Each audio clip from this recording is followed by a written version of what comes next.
माझ्या घरात कोणच नाहीये माणसं, मी तुम्हाला सांगते ते पण. प्रॉब्लेम कोण आहे? एकतर आहे ना काय झालंय माहितीये का, आता आहे ना 1.5 महिना झाला माझ्या संघ आहे ना फसवणूक झालेली आहे. माझ्या नावावरती पैसे घेऊन निघून गेलाय ते माणूस, माहिती का.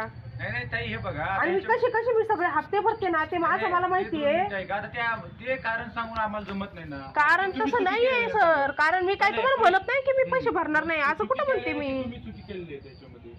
पण मी कुठं म्हणते की मी भरणार नाही पैसे, मी भरते, मला थोडा वेळ द्या, मी असं सांगते तुम्हाला. सकाळ धरून तुम्ही माणसं बसून ठेवल्या दारात, मी सकाळपासून मी सांगते तुम्हाला, जीव तोडून माझ्याकडे आता पैसे नाही, 4-5 दिवसाचा टाइम द्या. ऍडजस्ट म्हणजे मी सगळ्यांना फोन लावलेत, असं नाही की ऍडजस्ट नाही केलं. अहो सर तुम्ही असं बोलू नका, त्यांना विचारा तुम्ही किती जणांना फोन लावले, त्या सरांना विचारा, त्यांच्या स्पीकरवर फोन ठेवला होता. तुम्ही 2 मिनिटं आहे का, तुमच्याकडे सकाळपासून हेच सुरू होतं, 4-5 जण आलेत म्हणजे मी शिरूरून आलेलो आहे, मी इथून नाही. माहितीये तुम्ही कुठून आलेत काय नाही मला काय माहिती, पण मी तुम्हाला जी माझी अडचण सांगते तुम्हाला की थोडा वेळ द्या मला.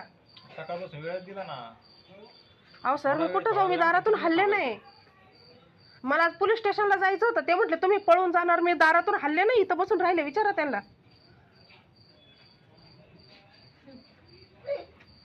करा ऍडजस्ट करायचे पैसे. आता माझ्याकडे पैसे नाहीये सर, आता मी फाशीला चढले तरी माझ्याकडे पैसे नाही. असं कसं बोलले तुम्ही, फाशीला चढले? मग मी तुम्हाला म्हणते, मी इमानदारीने सांगते, मला टाइम द्या थोडा, माझ्याकडे पैसे नाही.